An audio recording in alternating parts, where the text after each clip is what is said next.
Just out this morning to have a look at this field of buckwheat I've got my bees on, and what I like to do is get right down to the level of the bees, and this is what you see. You know, let's look at that. It's just coming into full flower. The ground is nice and moist underneath.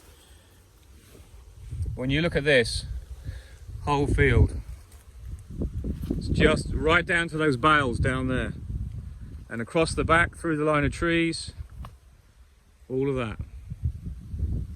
And there's some hives I brought up. We'll go through them shortly and super them. Check them all.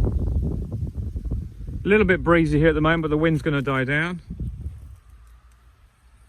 It's only when you watch the buckwheat and you see the amount of other types of bee that are here, the other kind of pollinators, bumblebees, all the different varieties of those. It's absolutely amazing. But I just love to do this, to come out to a field to watch what's going on.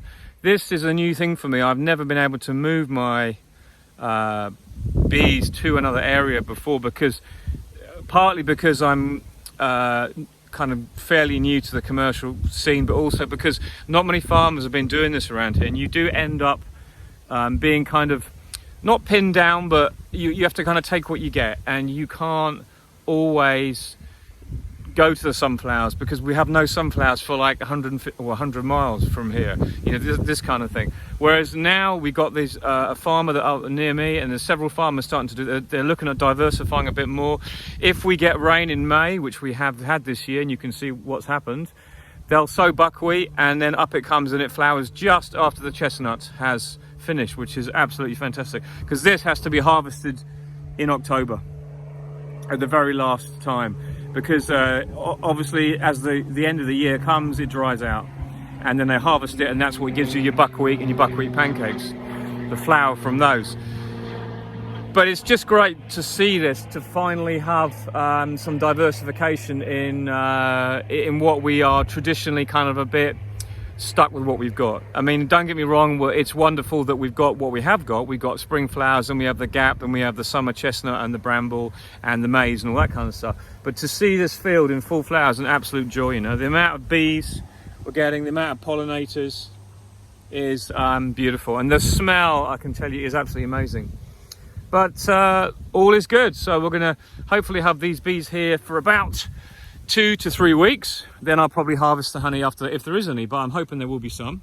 It'd be nice to have some for this year, to say I've got a crop of buckwheat honey, my first one ever. And next year I'm hoping that I'll be here maybe a week or two sooner, and we'll profit from it a bit sooner next year. But you can see the height of it, it's nearly up to like a metre high. So it's in full flower now. It is a bit breezy here, but it's not always windy, so anyway, it's all a bit of fun, but I just wanted to show you that.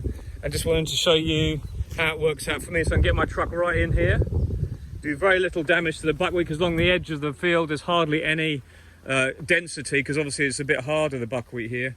But it's all good, you know, it's absolutely fantastic. So you can see the bees there if you look on the horizon. There's just like a frenzy of activity, but it's not just my bees, it's all the other pollinators, and it's absolutely gorgeous. Okay, catch you again soon. Bye bye.